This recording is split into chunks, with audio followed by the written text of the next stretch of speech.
back here at Laguna Seca. This is our second time racing Super Hooligans around this incredible circuit. Laguna Seca is one of my all-time favorite tracks, and it's great to get the Super Hooligans back out here. We're seeing FTR, start to complete its journey from flat track into road race and become a really competitive bike.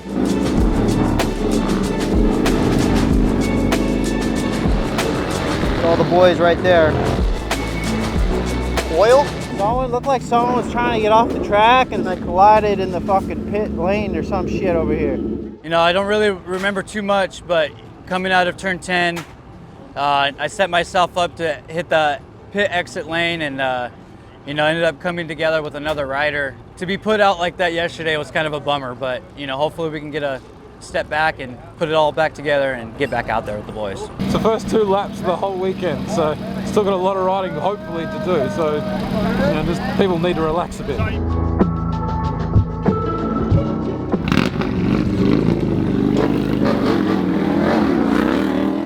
No, boys are going good. Boys are going real good, actually. Well, Jeremy and Tyler and Jeremy's just bested Tyler's best lap. They're both in the high 32s, 32.6 at 32. Pretty happy with those times for a first session. That's fantastic. The Hooligans class has always been an eye-opener for us. Really, all of us want to be in that class because it kind of comes to the day that it's mostly the ride. It could be more the rider than the bike. The bike is Energica. It's an Italian bike. It's electric. To be honest, man, this is the future, what we see right here. Oh, good old fork spring change 5 minutes before the first qualifying.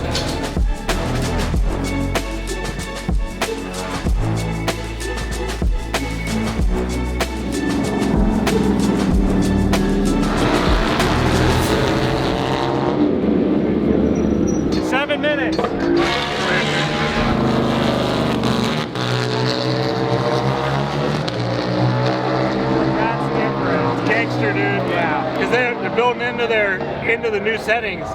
This is Zero Motorcycles SRF. I don't think the noise makes too much of a difference. You might maybe take somebody by surprise if you're going to overtake them. They might not know you're coming. So many different bikes, so it fits in that we're just one more different bike.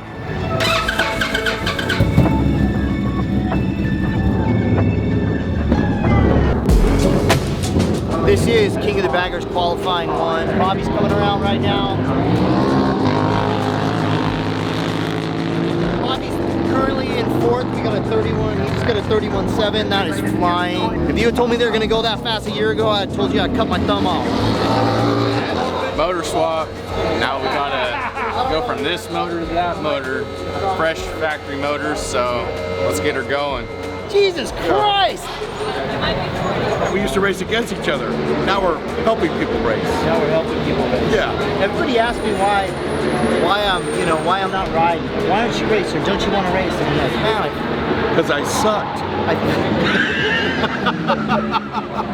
Who are you working with this weekend? Poncho with Alexander. How did he qualify? I have no idea. We've been watching the bagger races all weekend. Interview over. Interview over. How's your rider doing? I got no idea. I've been watching the bagger races. Bring your Harley to me and I'll make it haul ass. We're out here at Q2 for Super Hooligans. It's early in the morning, 8:30 here at Laguna Seca Raceway. And our boy Tyler here just pulled one out. We got a nice pull from Jeremy McWilliams coming up over the pool. That's it.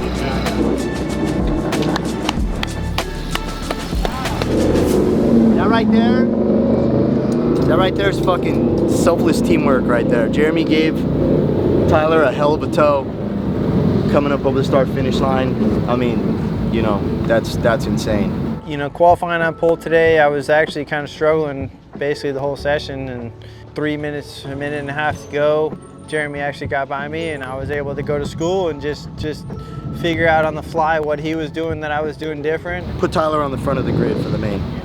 If one guy throws a wheel in and then everyone's just throwing punches, like that's when it gets tough to control the race. So We'll see. I think it's going to be a fist fight in a phone booth tomorrow, you know, between 4 or 5 guys. We definitely have some strong suits compared to the other manufacturers like KTM and the electric bikes, and it's such a diverse class, and I think we're on the bike for the field for sure.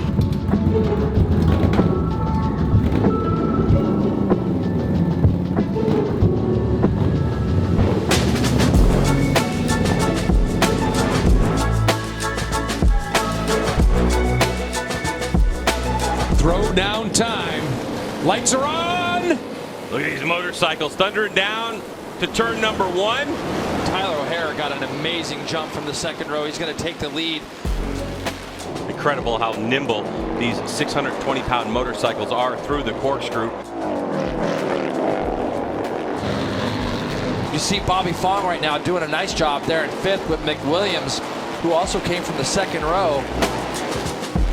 Now they're heading down into Rainy Corner, and you can see, like you say, G-Dep, the nimbleness of these bikes. Oh, that was a big mistake. Up out of the seat. He lost something here. Around the outside, baby. Come on, do it.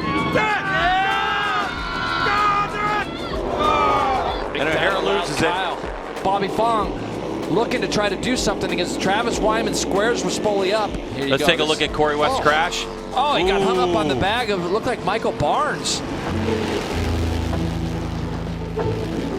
Kyle Wyman coming onto the front straightaway with a nice gap. He has a look over his shoulder, and he's got nothing but checkered flag in front of him, and will take the win in Mission King of the Baggers here at Weathertech Raceway Laguna Seca.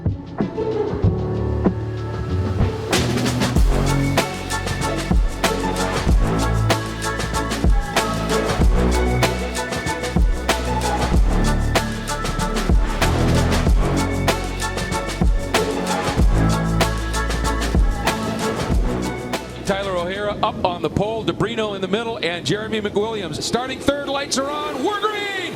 Not a great start by your pole sitter O'Hara. Decent start from McWilliams. That was definitely not the start that Tyler O'Hara was looking for. You could see the Indian FTR, a little bit of steam on Chris Fillmore right there.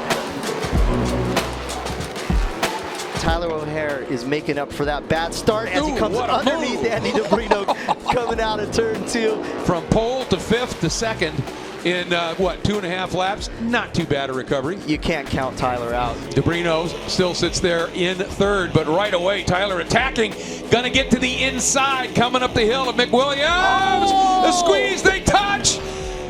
And McWilliams, and then Tyler has to literally pinch it in to the corkscrew to get it wound down.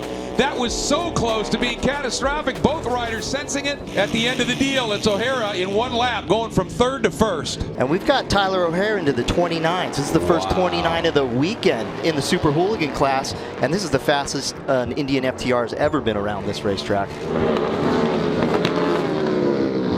Jeremy's definitely going to do what he can to stay in front of these KTMs. I don't know if you know Jeremy McWilliams helped develop the KTM 890. I was not aware of that. I know he's been instrumental on it. Now he's racing against them on an Indian FTR 1200. Taking a look to the inside comes the 13 of West and makes it work. Oh, there's almost a touch there. And DiBrino had to just open the bar up a bit. Oh, look at this. So close. Down to the inside goes West. DiBrino. Now there's lap traffic. Does the traffic know they're there? No. West goes out wide. Here comes DiBrino down underneath. Oh, so close. Do they touch? No, they don't. But you can see West was offline a little bit. DiBrino sensed it and just turned in. Meanwhile, out of the last turn, it is the number 2 of Tyler O'Hara over Jeremy McWilliams and Indian 1-2. Tyler O'Hara champion with Cory West hanging on in one of the most intense battles for the final spot on the podium I have seen over DiBrino and Chris Fillmore. Holy cow. We got an Indian 1-2-3 for the first time. The Super Hooligan show has been a barn burner today. What a race weekend, and Tyler O'Hara is your championship winner.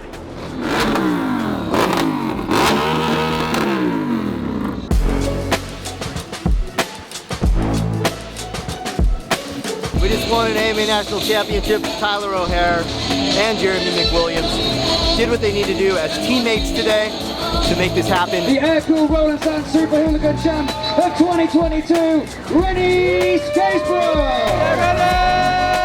We had Rennie Skaesbrook fresh off of his run at the Isle of Man, breaking into the 38 today on an air-cooled bike, which is just an insane insane times.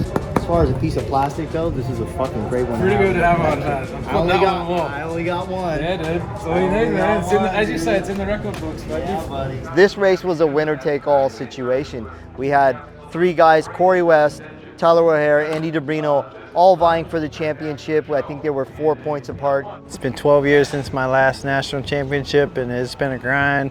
I've been dreaming about this all year, and I knew I was going to be getting sideways into turn 11. I knew it. I think the most amazing thing is that we've turned street motorcycles into race bikes. And, you know, it would have been a far cry to say that Hooligan bikes would have been within 10 seconds of Jake Gagne and Danilo Petrucci.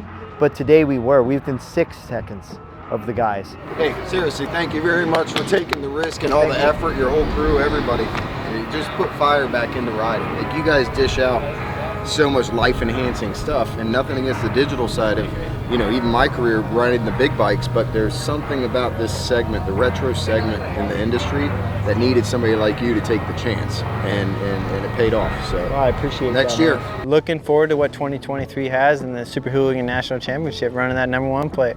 2022 Super Hooligans, this is a close. We won a championship. It's the first time. I mean, we've had plenty of Super Hooligan championships. We've never won one. Finally win one on the asphalt. I don't know if it's because we know what we're doing or just because we got lucky. But I'll tell you what, we put our best foot forward and we won this thing. Tyler O'Hare knocking it out of the park today at Laguna Seca 2023. We're gonna see what that shapes up to look like. We're gonna win a few more of these. Over and out.